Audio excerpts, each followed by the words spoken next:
Paris to Cairo. The hum of the engines and the soft glow of cabin lights offered comfort, a sense of normalcy as the aircraft crossed continents. In the cockpit, Captain Mohammed Shoukair and First Officer Ahmed Assem worked. Suddenly, the ordinary flight was shattered by chaos. In the blink of an eye, the calm was replaced by confusion and fear, both in the cockpit and on the ground. The plane, cruising at 37,000 feet, entered Egyptian airspace. The confusion of officials, and the relentless search for answers. Grief and disbelief swept through airports and homes, as the world grappled with a mystery that, even now, remains unsolved. A final flight into darkness, and a story that endures. At 2:26 a.m., high above the Mediterranean, EgyptAir Flight 804 sent its last routine transmission. The pilots' voices were calm, reporting nothing out of the ordinary. To the world below, everything seemed normal. Just another red-eye flight crossing the night sky, its passengers asleep or quietly waiting for dawn. Greek air traffic controllers, having guided the plane safely through their airspace, handed responsibility to their Egyptian counterparts. But as the jet crossed the invisible border, Egyptian controllers waited for a check-in that never came. The radio remained silent, the expected greeting lost in the static. Suddenly, the plane's automated ACARS system began transmitting a series of urgent warnings. First, smoke was detected in the lavatory. Then, moments later, in the avionics bay beneath the cockpit. These were not routine alerts. Something was going terribly wrong, and fast. In the cockpit, critical systems began to fail one after another. Warning lights flashed, alarms blared, and the autopilot suddenly disconnected, forcing the pilots to take manual control in the darkness. The aircraft veered sharply, first banking left, then swinging into a full circle to the right. Its flight path became erratic, spiraling out of control as it plummeted from cruising altitude toward the sea below. Through it all, there was no mayday call, no plea for help. The cockpit, once filled with routine chatter, was now eerily silent. On radar screens, the aircraft's blip suddenly vanished at 10,000 feet. In an instant, Flight 804 was gone, leaving controllers staring at empty screens, searching for answers in the darkness. All that remained were digital echoes, automated signals fading into the night, and the vast empty sea below, stretching endlessly beneath the first light of dawn. As the sun rose, search and rescue teams began their desperate hunt for any sign of the missing jet. The search for answers had only just begun.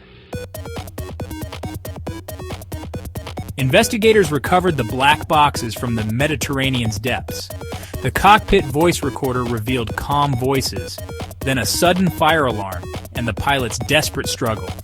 Captain Shoukair was heard saying "fire" as they fought the blaze. The flight data recorder confirmed smoke alerts and a rapid cascade of system failures. The plane's final moments were a violent struggle, not a simple fall. The black boxes pointed to a fire, but not its cause. Was it accident, sabotage, or something else? The recorders gave us the what, but not the why. The most widely accepted theory points to a catastrophic fire, most likely electrical in nature, that erupted in the avionics bay beneath the cockpit. This area, packed with vital electronic systems and wiring, is the nerve center of the aircraft. A fire here would be especially dangerous, threatening not only the plane's controls, but also the lives of everyone on board. The confined space and abundance of flammable materials make it a nightmare scenario for any crew. The evidence is compelling. Smoke alarms blaring in the cockpit, urgent exclamations from the pilots, and debris recovered from the crash site bearing unmistakable signs of exposure to extreme heat. Scorch marks and melted components tell a story of a fire that burned with incredible intensity, leaving little time for a coordinated response. Investigators have considered several possible ignition sources.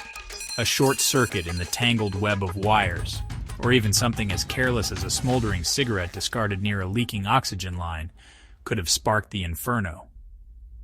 The combination of pure oxygen and exposed wiring is a recipe for disaster. turning a small spark into a raging blaze within seconds. But this raises a troubling question. Why didn't the aircraft's sophisticated fire suppression systems contain the blaze?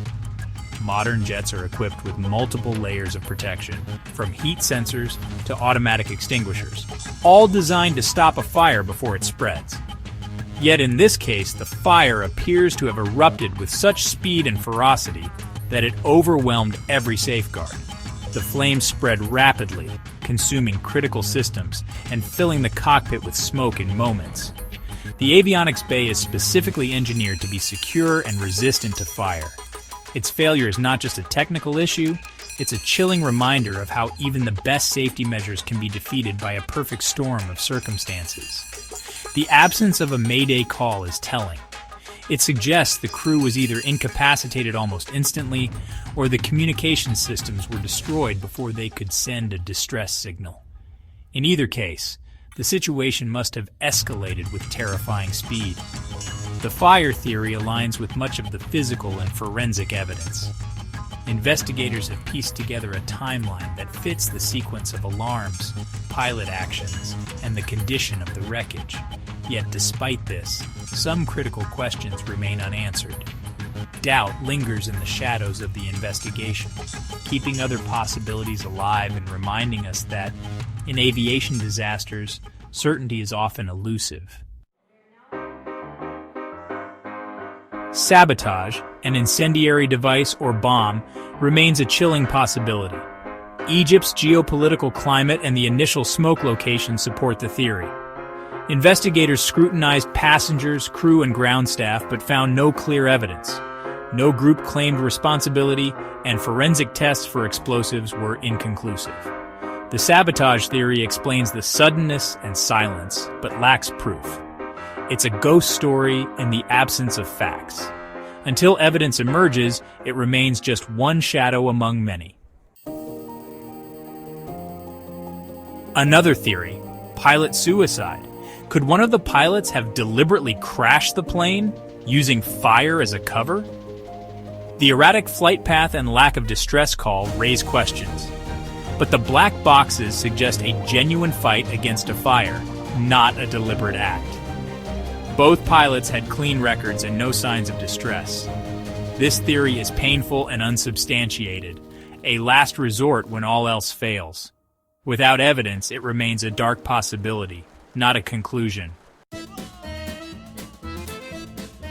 For the families of the 66 on board, the pain never fades. May 19th is a scar, not a date. Years of conflicting reports and official silence have left them in limbo. Memorials stand, but closure remains elusive. The disagreement between French and Egyptian authorities prolongs their suffering.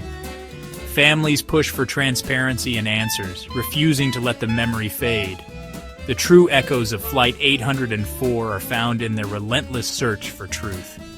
The story is unfinished, the wound unhealed. Some air disasters become legends, Flight 804 among them. Like MH370 and Air France 447, it's a story with a missing final chapter. These mysteries challenge our faith in technology and control. The lack of a clear cause fuels speculation and myth. Each theory offers a different way to make sense of the senseless. As years pass, the truth may remain out of reach. Flight 804 is now a modern ghost story, a cautionary tale about the limits of knowledge. Some answers may forever remain in the silent darkness above the sea.